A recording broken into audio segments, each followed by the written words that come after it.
Hai PHpers. Kalau kita ngomongin soal narkoba, pasti suka takut kan? Tabu kan? Nah, tapi tidak dengan bintang tamu kita yang satu ini nih. Seorang pria yang punya channel khusus para pecandu narkoba. Siapa ya? Ayo, tahu nggak? Ini dia nih, Martin The Bodos.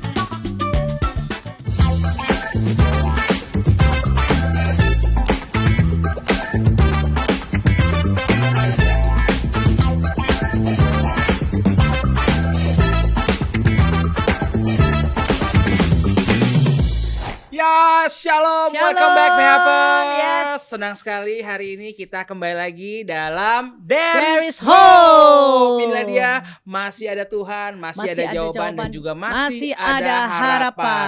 Buat PHper di sana sekarang mungkin ini merasa sedang terikat dengan yang namanya narkoba, ya kan? Tadinya coba-coba dan akhirnya keterusan, pengen berhenti susah, nggak ada temen atau nggak punya niat yang tulus. Hari ini kita pengen buat PHper semuanya bertobat. Kita pengen semuanya melihat suatu kedahsyatan Tuhan yang bekerja dalam saudara kita yang hari ini sudah datang di tempat kita, di studio kita. Inilah dia Martin The Bodos. Lu lebih senang nih bilang Martin apa Uwa sih? Martin kalau di gereja. Kalau di luar gereja? Uwa. Gitu. Kenapa gitu ya? Nama panggilan. Sebetulnya nama asli Martinus Uwasoro.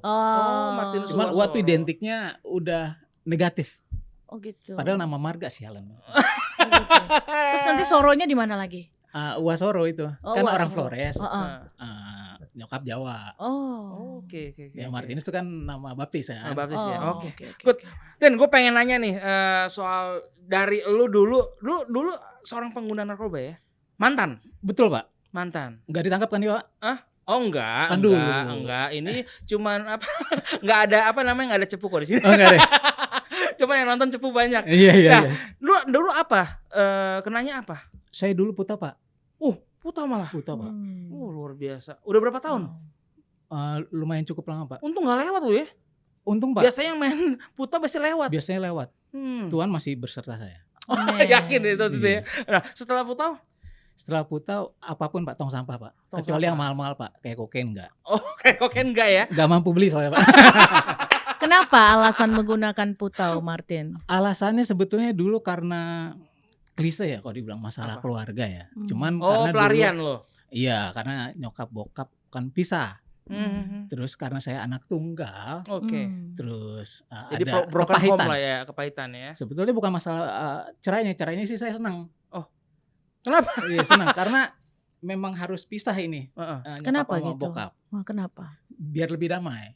Cuman ada kepahitan dari bapak, dari ayah. Nah kepahitan itu nggak bisa diobati. Jadi ketika nggak bisa diobati akhirnya larinya lah ke putau. Karena ya salah pergaulan sih. Karena kebanyakan kan narkoba memang dari pergaulan. Boleh cerita nggak sih pahitan apa sih sama bokap? Kepahitannya karena apa ya? Karena sering nyakitin nyokap kan. Oke. Terus ada secara verbal dan fisik juga kayak gitu. Dan bukan ayah yang bertanggung jawab lah seperti itu. Jadi nggak dapetin sosok Seorang ayah atau iya, bapak betul. ya. Betul. Nah, Kayak gitu. Nah, setelah lu pelarian ke narkoba, pergaulan yang buruk. Nah, apa yang lu seselin sebenarnya sih? Yang diseselin Pak, kena penyakit Pak. Kena penyakit. Apa tuh Penyakit penyakitnya? hepatitis C. Untung AIDS-nya enggak Pak. Iya. Ada untung tetap ya. Lu Tetap. masih ada Jawanya juga sih soalnya Pasti, ya. Ada Pak. untungnya. Kejawen Pak. Kejawen. Gitu. Jadi masih ada untungnya lu tidak kena HIV. Iya. Jadi masih tetap hepatitis. Iya. Nah, sekarang penyakit lu gimana? Penyakit sekarang karena zaman udah modern Pak. Jadi hepatitis tuh bisa ditekan virusnya. Oke. Jadi konsumsi obat tetap. Tetap. Nah, Tetap virusnya seumur enggak. hidup ya kalau nggak salah ya? Iya, tetap. Tapi si perkembangan virusnya enggak semakin menyebar gitu. Enggak semakin banyak jumlah virusnya gitu. Oke. Tadi udah bilang bahwa lu ada kepahitan sama bokap, kemudian lu akhirnya pergaulan yang buruk, narkoba, dan sekarang bisa kena hepatitis, ya kan? Apa sih yang membuat lu tuh bisa bangkit gitu loh? Yang membuat lu bisa bertahan sampai sekarang Ya. ini apa sebenarnya? Nyokap sih sebetulnya.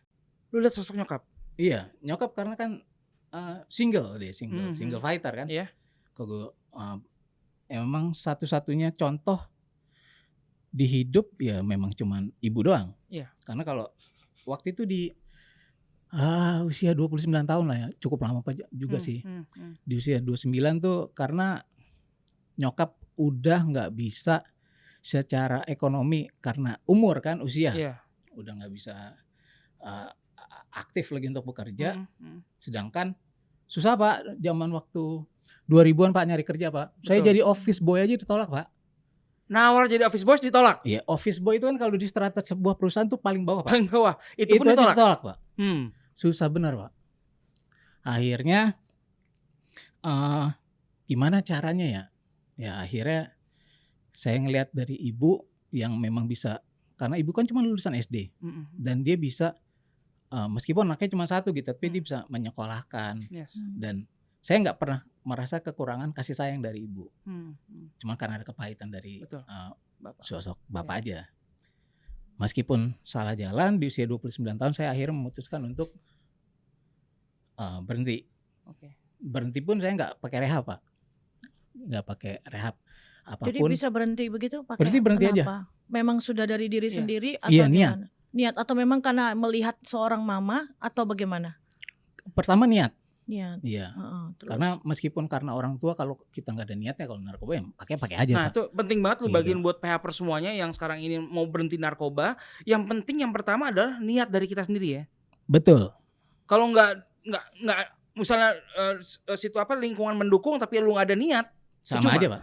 Masih akan relapse lagi ya. Dan Benar, Kak. saya rasa sih bukan hanya niat saja. Pada saat itu Martin putus pergaulan nggak? Pasti. Lingkungan Ya. harus berganti. Nah itu yang harus dikasih tahu kepada PH-pers Iya. bahwa niat saja nggak cukup. Karena saya percaya betul dari seorang Martin Debodo ini ada karya tangan Tuhan yang membuat dia sudah harus menjauh dari narkoba tersebut, dan ada penyesalan yang mungkin Tuhan taruh di dalam pemikiran bahkan hatinya dia. Dan memang ada harus satu keberanian buat kita atau mungkin buat anak-anak Tuhan di luar sana untuk memutuskan pergaulan yang memang kira-kira ini udah nggak bagus lagi dan berdampak buruk pasti ya. Betul. Oke. Dan ada cerita yang sebenarnya saya belum pernah ceritain di tempat lain.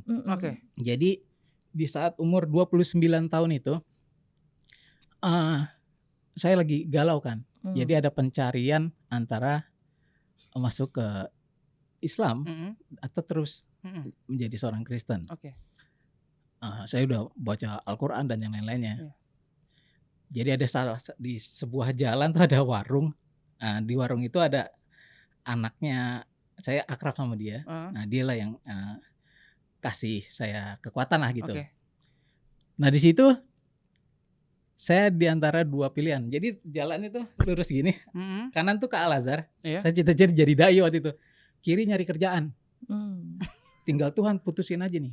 Itu perjumpaan. Oh dalam tua saat situasi itu hopeless. situasi hopeless, nggak ada harapan, nggak ada pegangan, nggak lu ada apapun. dikasih hadapan dengan dua pilihan jalan. Dua pilihan. Tuhan tentuin. Handphone masih zaman dulu nih Kak, yang poliponik. iya. Tahu kan Nokia 3100. Nokia 3100 ya. Udah saya taruh aja situ. Kanan-kanan lah.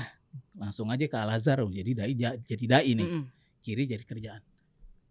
Dapat SMS Kak. Dapat kerjaan Kak. Oh, panggilan kerjaan. Panggilan kerjaan. Langsung datang naik motor, nggak ada STNK, nggak ada apa. Bensin pun aja itu udah tiris banget. Nyampe Kak, udah nyala lampu ya. Terus bagaimana tuh? Akhirnya terima langsung, besok langsung kerja. Dari situ langsung. Jadi itu menurut lu adalah panggilan Tuhan pertama untuk lu, yang pertama kali. Untuk lu tetap bicara langsung. Dan tuh Tuhan menyatakan langsung sebenarnya kepada Martin bahwa saya ini mengasihi kamu ya. Jadi apa yang ada di dalam pikiran kita memang yang pasti kita punya pemikiran buruk, pemikiran negatif, curiga sama Tuhan sekalipun Tuhan kasih tahu itu salah. Karena tetap Tuhan mau kita mengikut Tuhan ya. Dengan cara yang memang mungkin pemikiran Martin pada saat itu kecewa. Terus mungkin gak terima ya kan. Nah terus ada penyesalan gak dari seorang Martin ini pada saat tahu Martin itu sakit? Penyesalan sih nggak ada, karena saya tahu tanggung ininya. Itu kasarnya bagian ini yang dari, harus saya terima resikonya gitu ya. Kenapa? Karena memang waktu itu Martin tahu ini efek penyakit yang memang karena pernah aku mengkonsumsi narkoba begitu. Enggak sih, mindsetnya waktu itu sederhana. Apa itu? Jadi waktu itu kan saya nggak pernah apa namanya ambil darah PMI, akhirnya ambil darah dah. Tujuannya baik kan dari situ. Dari situ. Tuhan tuh baik banget. Ternyata dipanggil sama PMI Jakarta Pusat. Darah saya reaktif nggak ngerti juga reaktif itu apa. Naik langsung ke atas, oh iya dikasih tahu. Jadi gini, darahnya reaktif jadi nggak bisa kami terima donor darahnya. Kenapa dok? Wah hati udah dak-dik-duk. AIDS nih, habis nih udah gue. Kenapa AIDS? Emang lu pernah merasa melakukan sesuatu yang jarum suntik kan? Oke. Oh jarum suntik ya. Kan kemungkinan kan betul, persentasenya kan tahu. Ternyata AIDS dok, bukan hepatitis. Wah puji Tuhan gue bilang kan. Masih tetap puji Tuhan. Iya. Dari situ sebetulnya jadi pemikiran oke hepatitis. Terus abis ini apa yang harus dilakukan? Ya udah abis itu cari. Waktu itu sih belum cari-cari gimana caranya gitu. Masih tetap mabok juga gitu. Sampai di umur 29 tahun itu. Jadi terus mabok masih mau udah tahu sakit tapi masih tetep. Terus enggak diobatin tuh? Enggak. Terus sampai sekarang diobatin apa enggak tuh? Sekarang udah diobatin. Udah ada setelah bertobat ya? Setelah bertobat ya. Oke. Sebetulnya kalau ngomongin itu bagus juga dari pertobatan itu kan sebetulnya ada lagi perjumpaan Tuhan yang kedua tuh. Apa tuh? Waktu saya bangun channel The Bodos ini. Oke. Oh jadi ini satu momentum lo bergerakan untuk dua kali kampanye anti narkoba ya? Iya 2 kali. Tuhan benar-benar emang bicara dan real. Itu kan dari handphone tuh. Betul. Iya kan? Padahal udah nggak ada pegangan tuh. Iya kan? Udah nggak ada pegangan, nggak ada apapun. Penting handphone patokannya ya? Iya handphone. Pada saat lu bangun channel The Bodos ini sama juga. Jadi waktu itu bikin tentang konten narkoba. Sebetulnya awalnya sama istri Kak. Sama istri bahas tentang kehidupan kayak misalnya naik busway, naik kereta, lucu-lucuan aja. Tapi cukup berjalan, cuman nggak terlalu bagus banget lah. Akhirnya bikin konten tentang narkoba kan, naik. Setelah itu nggak bikin lagi selama 3 bulan. Saya minum bir sama makan babi. Sama buah naga. Kok inget banget bir, babi sama buah naga. Betul. BBN, BBB. Abis itu badan dingin. Kenapa nih? Wah kayaknya ada sesuatu yang bakal korslet nih kayaknya. Iya korslet nih pas ini. Abis itu besoknya malamnya tuh udah muntah-muntah, tapi dikirain buah naga. Wah kayaknya buah naga, tapi kok badan dingin gitu kan. Besoknya langsung ke UGD di rumah sakit di Karawaci tuh yang depannya S. Oh iya. Nah, akhirnya masuk situ. Siloam. Akhirnya masuk ke situ, masuk IGD. muntah jebret, langsung pertolongan langsung di UGD. Oke. Kata dokter waktu itu, wah ini udah nggak bisa diselamatin. Aduh. Masih inget tuh tampangnya sampai sekarang tuh masih inget tuh. Cewek itu dokternya, dokter jaganya. Nggak bisa diselamatin maksudnya? Udah darah semua ternyata di dalam. Karena kan hati nggak boleh kena alkohol. Betul. Nah itu alkohol saya minum 6 can yang botol sedang, 6 kaleng. Masih badungnya. Masih badung. Okay. Tapi nggak narkoba lagi, cuma minum bir doang. Ya badung lah ya. Iya. Terus nah habis itu minum, langsung kateter masuk, semua masuk, blok. Masih ingat, masih sadar. Ini udah nggak bisa diselamatin lagi gitu kan. Lu di IGD sama siapa tuh? Sama calon istri. Oke. Belum nikah waktu itu. Belum nikah. Sama nyokap. Nyokap mah nggak tahu. Ini anak gue kenapa gitu. Iya kan, nyokap nggak tahu. Dari situ, singkat cerita, berapa hari kemudian udah nggak sadar tuh, udah diikat-ikat ternyata, udah mulai sadar. Gak mau nih dalam hati. Aku nggak mau nih mati muda. Ya, umur baru 40 tahun gitu kan. Umur 40 tahun masa mati muda, masih kayak masih banyak yang pengen dikerjain. Ya Tuhan, gue nggak mau mati muda nih. Lu bicara sama Tuhan? Iya, langsung ngomong. Gue mau apa yang lo mau gue kerjakan buat tujuan hidup gue bakal kerjain. Handphone lagi nih dari Gmail Kak, masuk, dikasih tahu ternyata salah satu konten dari channel YouTube itu naik, yaitu konten tentang narkoba. Langsung dari situ ada lagi pemikiran. Nggak lama kemudian ada hamba Tuhan nih datang. Didoain lah. Iya. Dia bilang apapun yang Tuhan, gue nggak tahu ini sugesti atau apa ya. Tapi dia bilang apapun yang bakal kamu lakukan, yang kamu kemarin doa, itulah yang jadi tujuan kamu. Lah, dalam hati gue kenapa bisa sama nih gitu kan. Dari situlah akhirnya berarti ini Tuhan ngomong.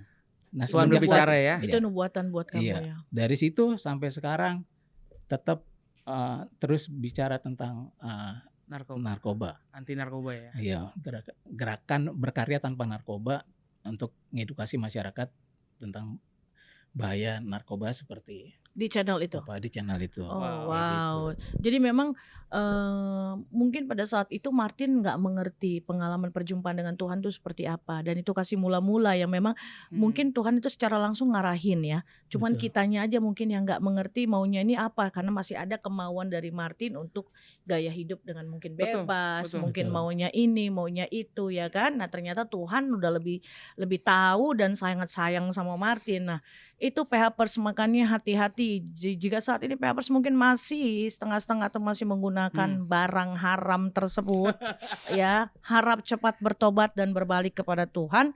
Karena pasti ada buah pelanggaran yang akan kita terima atau kalian terima kalau masih menggunakan barang tersebut, dan itu penyakit nggak main-main loh ya, hepatitis ya, dan masih banyak pasti masih banyak lagi penyakit-penyakit yang lain yang memang Tuhan izinkan mungkin gitu. Nah, sekarang perkembangan channel The Bodos gimana? Perkembangan sekarang YouTube udah 140.000 subscriber, TikToknya 65 ribuan, Instagram 16.000, Snack sekarang udah di 22.000, dan semua saya kerjakan sama yang dulu calon istri, sekarang istri saya. Sekarang istri sah ya. Iya. Halo. Ya. Oh ya, siapa nama istrinya? Stefani Simamora. Orang Batak ya. Halo Eda. Iya. Luar biasa. Salam kenal ya Stefani. Pokoknya keren banget dari perjalanan dari Martin ya, dari yang tadinya kepahitan, kemudian menerima istilahnya upahnya dosanya ya kan, dan sekarang mulai bangkit lagi dengan sebuah channel yang pergerakannya adalah kampanye anti narkoba. Nah, dari segala hal yang sudah dilakukan oleh Tuhan buat hidup lu nih, apa sih harapan lu? Harapan. Nah, ya, tapi yang pertama gue pengen tahu adalah tadi begitu ngomongin soal nyokap bergetar. Ya. Harapan lu buat nyokap apa sih? Harapan buat nyokap semoga dikasih panjang umur dan bisa merawat sampai akhir hayatnya. Meskipun saya cuma anak tunggal. Meskipun di luar sana banyak anak-anak yang mungkin anaknya banyak cuman nggak bisa ngerawat orang tuanya, lempar sana lempar sini. Tapi saya nggak mau dapat bagian dari itu, meskipun saya anak tunggal, dengan meskipun nggak ada gaji income yang fix, tapi Tuhan pasti cukupkan segalanya. Sampai detik ini pun masih bisa Tuhan cukupkan untuk tempat keluarga saya berlindung. Dan apapun yang bisa kita makan, meskipun ya ala kadarnya tetap dikasih lah. Tetap bersyukur. Tapi gue percaya juga nyokap lu pas lagi nonton nih. Kalau nyokap lagi nonton, lu pengen ngomong apa ke nyokap? Ya, semua cinta yang telah mama berikan akan Tinus, gue manggilnya Tinus, berikan sepanjang hayat mama ada di dunia. Oke, sekarang bicara mama, gimana bicara papa? Papa udah itu dia, kepahitan berhenti setelah saya memaafkan papa saya. Sekarang sudah mengampuni ya? Sudah mengampuni papa sebelum dipanggil Momen Tuhan. Apa yang membuat lu bisa melepaskan pengampunan buat bokap? Momentumnya karena saya mikir kalau saya nggak mengampuni papa saya, hidup saya akan selalu ada di masa lalu. Dan saya nggak akan bisa bergerak maju. Saya tahu permasalahannya, kepahitannya ada di papa saya. Harus saya maafkan. Dan setelah saya maafkan, saya lepaskan. Meskipun saya nggak komunikasi lagi. Melepaskan gitu. pengampunan ya. Melepaskan pengampunan, saya jadi jauh lebih, ya jadi manusia yang baru gitu. Ya. Dan saya bisa menatap masa depan saya jauh lebih. Saya sebetulnya bukan manusia yang tergolong manusia yang percaya gitu ya. Ya doa juga masih jarang-jarang, ke gereja juga masih jarang-jarang gitu. Tapi saya nggak tahu kenapa Tuhan begitu sayangnya sama saya. Yes. Apapun segala dicukupkan. Jadi buat teman-teman di luar sana yang memang mungkin antara percaya nggak percaya, apalagi zaman sekarang gitu, segala apapun ada Tuhan atau enggak, mungkin ada yang nggak percaya atau apa. Sebetulnya Tuhan tuh selalu ada di dalam hidup kita dan gue tuh percaya banget. Cuman terkadang tuh kita mengabaikan hal-hal yang sebetulnya kecil dan mungkin kita pikir semua orang juga ngalamin. Memang semua orang ngalamin, tapi belum semua orang ngerespon. Nah, jangan sampai diproses dulu, baru kita sadar dan kita minta ampun dan pasti kita merasa nggak kuat gitu ya. Betul. Nah, satu lagi yang mau saya tanyakan, kenapa sih kok nama channelnya dibuat The Bodoh? The Bodos. Kalau bodos satu, kalau The Bodos banyak orang bodos. The Bodos ya. Kenapa itu? Karena kan itu maksudnya apa? Karena memang para pecandu ini termasuk komunitas yang bodoh ya? Yang bodoh atau gimana? Bukan sih sebetulnya. Kita ngomongin narkoba di Indonesia itu kan stigmanya masih kencang. Ya. Betul. Sangat tabu ya kayaknya. Tabu banget. Betul. Gitu. Kenapa saya kasih nama The Bodos? Yaitu sebetulnya kita mau terus belajar. Dan sebagai handle negatif sebetulnya buat orang-orang yang ngerasa dirinya pintar dan menghakimi orang lain. Makanya saya bilang kalau misalnya lo ngerasa pintar dilarang nonton. Itu jadi tagline-nya. Oh gitu. Iya, makanya udah tahu channelnya The Bodos. Kalau pintar kan ada channel lain tuh yang Om Botak. Nah, itu kan dia pintar. Iya kan? Jadi yang masuk mungkin orang-orang pintar. Kalau di sini ya yang bodoh-bodoh yang pengen tahu ya. Yang pengen belajar terus dan terus memang pengen menggali hidupnya untuk bisa jauh lebih baik lagi ke depannya kan. Nah, segala isi konten itu dari lu sendiri? Apa memang pengalaman pribadi ya? Dari pengalaman pribadi apa yang saya rasakan ya. Ada kendala nggak dari para pecandu di channel ini pada saat mungkin Martin ya sebenarnya sih doa hikmat Tuhan juga dikasih clue petunjuk ya. Ada kendala nggak bagi buat Martin dan istri itu sebagai yang pembuat The Bodos ini dari para pecandu-pecandu? Enggak ada sih, banyak kan yang terbantu. Banyak yang terbantu lah ya. Terbantu. Ada cerita nggak dari bandar-bandar mungkin gara-gara channel ini jadi merasa berkurang pemasukannya? Enggak juga sih. Enggak ada ya? Iya. Tin, lu jangan itu bodoh dong. Jadi kurang nih pemasukannya, jarang ada pasien nih. Kayak gitu enggak ada ya? Enggak lah. Sebetulnya kan musuh bandar kan sebetulnya polisi karena mereka yang punya dana gede, punya wewenang, punya itu. Udah bodoh siapa sih gitu kan? Betul. Ya paling enggak kan kalau misalkan buat bandar-bandar mungkin luar sana, lo udah ngabisin duit pasien lo nih, investor lo, masa ya jiwanya lo ambil juga, balikin lah jiwanya biar kita bisa rehabilitasi gitu kan. Nggak apa-apa duitnya lo ambil lah buat keuntungan lo, kan tanggung jawabnya kan bukan di gua, kan di lo juga secara pribadi gitu kan. Terakhir, harapan lo buat channel The Bodos apa?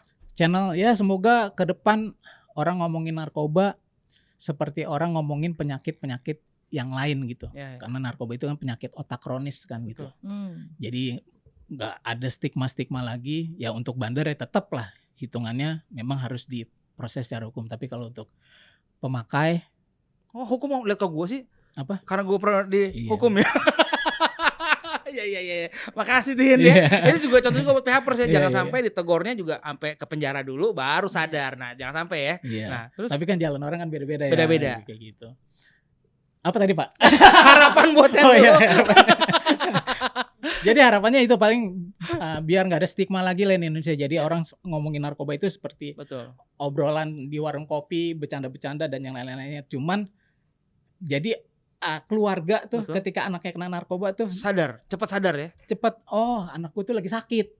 Dia harus harus dirawat. Udah segitu aja. Itu kan simpelnya. Emang tipe-tipe yang anak narkoba gimana sih? Tipe-tipe anak narkoba. Tipe-tipe kena sabu gimana? Tipe-tipe kena sabu Pak. Iya kan? Pertama, tiga aja. Yang pertama Pak, apa kan? Mukanya berminyak Pak. Mukanya berminyak, keringetan. Alias keringetan. Padahal tempatnya AC Pak. Muka saya enggak kan Pak? Entar disuruh netizen pada kayak gitu Pak. Soalnya channelnya religius nih Pak. Kedua, wah matanya Pak. Matanya melotot dulu Pak. Matanya melotot. Kayak gue bisa melotot ya? Kenceng gitu ya? Iya. Dulu mungkin Pak. Sekarang udah enggak. Ya. Yang ketiga? Kalau yang ketiga biasanya kan curhat Pak. Namanya? Obat kejujuran Pak. Kalau orang nyabu Pak. Betul. Yang nggak bisa diomongin waktu dia sadar. Kalau lagi nyabu ngomong, nyerocos. Semua diceritain ya. Diceritain Pak. Sampai ampas-ampasnya juga diceritain Pak. Itu buat PHPers mungkin temen ada apa ngelihat ciri-ciri seperti ini patut dicurigai ya. Terus bawa dia, doain dia. Terus ada nggak kira-kira dari seorang Martin untuk memberikan mungkin bukan hanya nasihat atau bukan hanya saran atau mungkin bisa diingetin nih buat bagi para pecandu-pecandu di luar sana yang mungkin aja mereka belum sadar atau mungkin mereka masih merasa aman karena mungkin belum merasakan hukum ya. Jadi atau mungkin ada yang sudah merasakan, ada yang mungkin bisa dibilang katanya 86 tapi masih begitu lagi. Masih begitu lagi. Nah, boleh kasih dong kepada PHPers nih khususnya masih di luar sana yang pesan begitu banyak. dari Martin the Bodoh. Pesan. Ya, gue tahu narkoba itu enak, makanya banyak yang make. Tapi itu enggak sebanding sama resiko yang akan kita terima dari kesehatan, duit yang bakal habis, keluarga yang akan morat-marit gitu. Harganya itu ya nggak worth it gitu aja, nggak worth it. Jadi kalau misalkan sekarang berapa kali masuk penjara, berapa kali rehab dan yang lain-lain itu buat teman-teman yang mungkin sekarang lagi berjuang buat sober, berjuang buat lepas dari narkoba, ayo kita berjuang bareng-bareng. Karena gue pernah di posisi lo, tapi lo belum pernah ada di posisi gue. Cie gitu aja. Keren. Dan yang pasti bukan hanya morat-marit di dalam kehidupan, tapi yang paling penting adalah jiwa kita. Betul. Karena pertanggungjawaban kita sangat besar di hadapan Tuhan dan Tuhan pasti tidak akan tinggal diam. Karena kenapa? Tuhan sangat mengasihi anak-anaknya. Amin. Tidur enak, Bu. Ya. Tidur enak, nggak parno, Bu. Iya, Kan? iya. Kalau ngeliat tuh, wah udah ada Avanza hitam. Ini tukang somai nggak pernah lewat sini nih kayaknya. Gitu. Jadi parnoan ya. Iya, hidup penuh dengan capek ya. Capek. Nggak capek, apa lo yang nonton? Gua aja ngeliat lo capek. Terima kasih buat Martin, thank you Terima banget kasih. udah datang nih. Terima kasih, Kita terima dapat kasih. lebih banyak lagi informasi ya kan, dan yang pasti kita pengen tahu bahwa buat PHPers semuanya, kemarin itu sudah hilang. Besok itu adalah belum kelihatan, masih gelap, ya kan? Yang kita punya adalah hari ini. Makanya perbuatan yang terbaik hari ini ya. Buat diri kita, buat keluarga kita, yang pasti adalah buat Tuhan. Iya, buat setiap hari berarti dan mempunyai dampak yang positif dan untuk kemuliaan nama Tuhan. Amin. Terima kasih. Jangan lupa juga untuk terus like, comment, and share, dan juga subscribe-nya di There is Hope. Dan juga follow Instagramnya di TIH_bukan official. Thank you Martin. Oke, thank you Martin. Thank you PHPers. Sukses channelnya. Jadi berkat. God bless.